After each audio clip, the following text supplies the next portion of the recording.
What if I'm not built for the front lines? This is a question that's been cropping up in a lot of my circles lately, and looking at the future ahead of us, it is a really valid question. Now, I'm somebody who loves to think about ecosystems, particularly the necrobiome, which is the ecosystem that surrounds death and decomposition. It's this complicated, complex, messy place where life and death are inextricably intertwined, and where some of the planet's most humble and disregarded creatures do the really critical work of transforming death into life.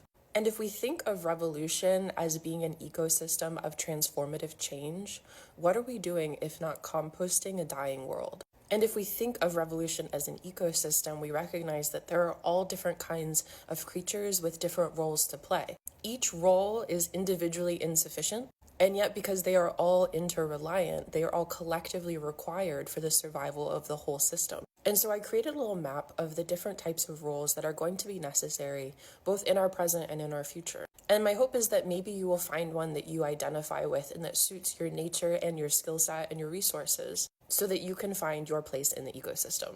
The first one, which is going to be most similar to being a frontline person, I am calling the offender. We are going to need people who are able and willing to be arrested. But this is not a role that is right for everyone. If you are a single parent, if like me, you are physically disabled, or maybe you have a job that allows you access to certain kinds of information, this might not be the right role for you. The next role I call the defender. These are people who are going to be comfortable moving through violent circumstances, but with a more de-escalating focus. I run a small business and a community space in a rural county where we center marginalized people, and sometimes I worry about our safety. And I'm really grateful that I know that there are people in our community that I can call upon if we need support.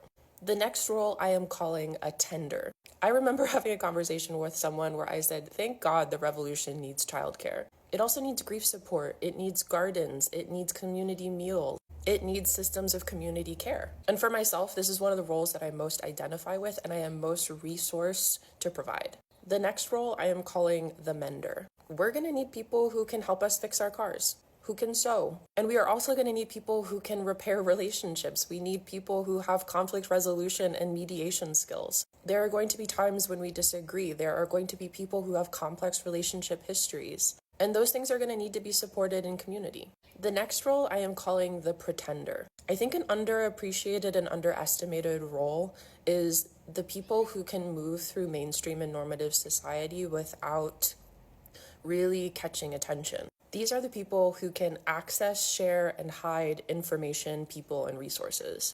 And it's really critical that they are able to move without being noticed. The next role I'm calling the connector. These are those people who always seem to know the person that you need to talk to.